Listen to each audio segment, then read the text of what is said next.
estamos de vuelta y ahora vamos a hablar sobre el acuerdo del alto al fuego que se ha llegado entre Estados Unidos, Rusia y Ucrania, un acuerdo que ha sido bastante discutido en las últimas semanas porque han habido varias idas y venidas. Primero, Ucrania no quería, luego Rusia parecía que no quería, querían un acuerdo de largo plazo, no algo temporal. Todo esto se veía también desde afuera como una serie de excusas para no llegar a un acuerdo. Y por último, la voluntad de los Estados Unidos parece haberse impuesto de cierta forma un alto al fuego temporal bastante específico con respecto al Mar Negro por la importancia comercial de esta zona, y también se habla de la posibilidad de que se levanten algunas sanciones a Rusia. Todavía hay algunos detalles que tomar en cuenta, pero este parece ser un paso al que no se esperaba que se llegue en las últimas semanas y que podría ser, digamos, un primer avance para una paz un poco más duradera, o en todo caso acuerdos un poco más específicos que podrían llegar a aliviar la situación que se vive en la frontera entre Ucrania y Rusia. Para conversar con este tema sigue con nosotros Hugo Achá. Hugo, quería preguntarte, ¿cuál ha sido este acuerdo específicamente al que se ha llegado y por qué es tan importante el Mar Negro en esta circunstancia? Bueno, fundamentalmente tenemos que decir de que este alto al fuego parcial y específico, limitado únicamente al Mar Negro, es esencial a partir de factores geopolíticos y geoestratégicos. Ucrania es uno de los mayores productores de granos y de algunos elementos de la cadena alimenticia con impacto global.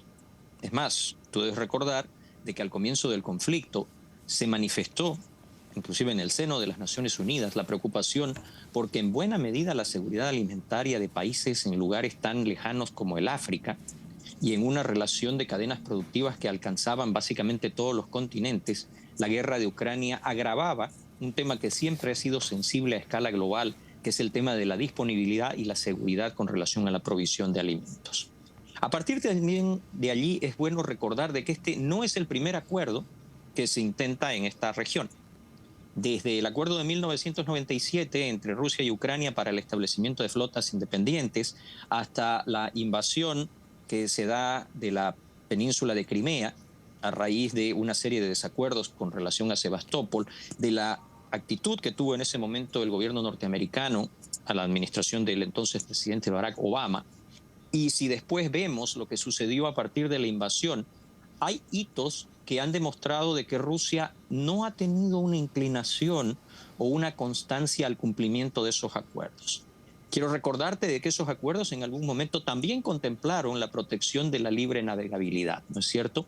Y que en ese aspecto Rusia empezó a atacar a navíos. El caso más sonado, si revisas tus archivos, fue el caso de un carguero turco que fue impactado a escasos 40 kilómetros, un poco más, del puerto en Rumania, a donde había cargado grano ucraniano para ser llevado a Egipto.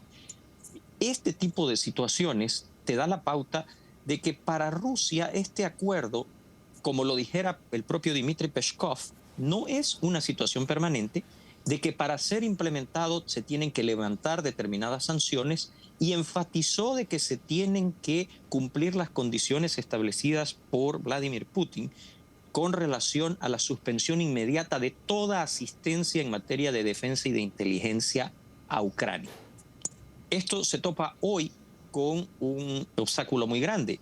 En la reunión en París, los líderes europeos han determinado, en una respuesta que es probablemente la más firme desde el comienzo del conflicto, que, como dice el señor Starmer, y lo cito, este no es el momento de ceder ni de levantar sanciones a Rusia, más bien es el momento de endurecerlas. Y acompañando estas afirmaciones, Macron, vaya Macron, qué evolución que ha tenido. Yo creo que en tus archivos debes tener imágenes muy interesantes de aquel Macron pacificador con la larga mesa en el Kremlin, a este Macron que dice hoy día de que una eventual fuerza de seguridad europea, sobre todo franco-británica, no vacilaría en repeler un ataque ruso, y vuelve a insinuar de que Francia estaría dispuesta a proporcionar sus vectores nucleares para garantizar una paz en Ucrania. Y pienso de que hay una situación compleja. Y la comprensión de ciertos términos me retrotrae a un término ruso que casi nos va a hacer sentir que estamos de vuelta en la época de Reagan, que se llama Vrania. Vrania es un concepto, un término en sí, que está muy engranado en la concepción cultural de Rusia. Te lo voy a resumir así.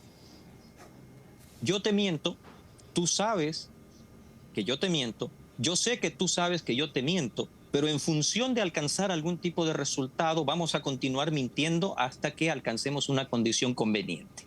¿No es cierto? Este componente que me resisto a creer no sea conocido por Witkoff, por Hegseth, por el propio secretario de Estado norteamericano Rubio, por el propio presidente de los Estados Unidos, me parece que marca la actitud de Putin.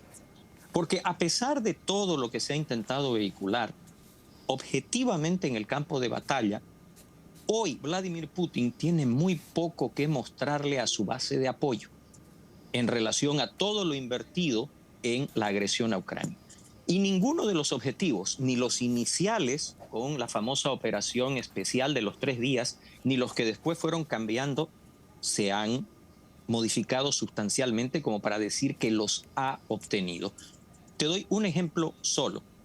Si la idea era de que esta guerra era para alejar a la OTAN de las fronteras de Rusia, no sé cómo le puedas vender esa píldora ni a la opinión ni a los grupos de poder que respaldan a Vladimir Putin, teniendo a Suecia y a Finlandia ya dentro de la organización. Tampoco creo de que más allá de lo que pueda decir Soloviev o Skabayeva, los principales propagandistas del Kremlin, se sostenga las afirmaciones del día de ayer, a donde decían tendremos que enseñarle a los países del Báltico a apreciar nuevamente el ruso. Y estás coqueteando con el famoso artículo 5 y una situación que no creo que Rusia haya demostrado objetivamente que sea capaz de lidiar en el campo de batalla, ¿no es cierto? Entonces, creo que hay una situación compleja. Me permito ser escéptico en relación al acuerdo del Mar Negro. Creo que en cierta medida el acuerdo beneficia a Rusia en función nuevamente de interpretaciones, ¿no es cierto? Porque dice de que se restringirá los ataques a fuentes de energía. Putin insiste en que para él esto significa de que Ucrania deje de atacar refinerías, ductos, poliductos y áreas de concentración logística. Ucrania insiste de que entonces Rusia debería dejar de atacar las centrales eléctricas y los núcleos de provisión de energía para sus ciudadanos, y Putin dice que son blancos militares legítimos porque abastecen a la industria de guerra de Ucrania. En esto nuevamente vuelvo a repetirte, creo que estamos viendo el Brania en todo su esplendor. Y bueno, en esta imagen que nos describes, parece que el único interesado al menos en mantener la paz o en tratar de llegar a algún acuerdo es Estados Unidos. ¿Cómo se podría lograr algún tipo de acuerdo, ya sea temporal o más a largo plazo, si es que tienes Estados Unidos por un lado empujando la posibilidad de llegar a una serie de criterios en el que nadie se sienta realmente ganador, pero por otro lado tienes a la Unión Europea con un respaldo tan contundente, tal vez no visto en bastante tiempo, hacia Ucrania? Voy a insistir en algo sobre lo que tú y yo hemos dialogado mucho. Quien se involucre en negociaciones con el señor Donald J. Trump y no haya leído The Art of the Deal, lo hace a su cuenta y riesgo. Quiero repetir esto de una forma muy cuidadosa. Para una persona que por escrito, y yo insisto, a los hombres en el poder no hay que solamente prestarles atención con respecto a lo que dicen, hay que leer con atención aquello que escribieron.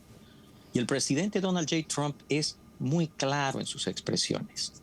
Él es un amante de la negociación, de la construcción del trato como una dinámica permanente.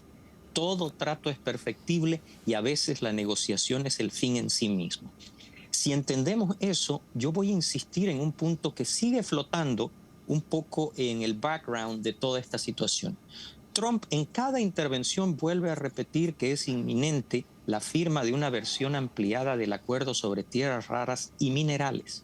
Y lo ha ido acompañando con una creciente retórica sobre el control de las centrales nucleares bajo tutela norteamericana. Yo me planteo nuevamente una hipótesis y quiero que la dejemos en el registro de tu programa. Si se alcanza ese acuerdo y el Kremlin sigue coqueteando con la extensión de la guerra, una Ucrania que conforme al texto que fue hecho público de este acuerdo como documento de base, que tenga empresas ucraniano-norteamericanas sujetas a legislación estadounidense y cuya protección sea un compromiso de los Estados Unidos, así lo dice el documento. está disponible públicamente, y que además pudiera tener a Estados Unidos como el guardián tutelar de instalaciones de naturaleza nuclear, yo empiezo a ver cada vez más los contornos de una maniobra que va dentro del concepto de lo que puedes leer en The Art of the Deal. Si va a ser así o no, vuelvo a repetirlo, quiero dejarlo acá como una hipótesis y después acudir al archivo de tu programa. Pero me parece que estamos recién en los albores de lo que va a ser la estructuración de un eventual acuerdo, y estamos todavía lejos en términos de las famosas 24 horas del fin de la guerra en Ucrania.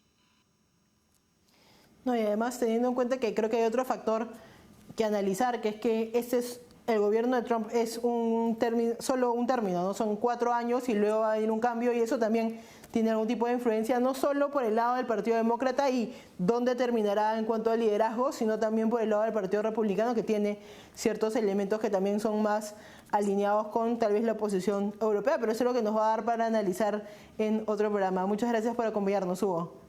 Siempre es un placer, a sus órdenes. Vamos a una pausa y volvemos.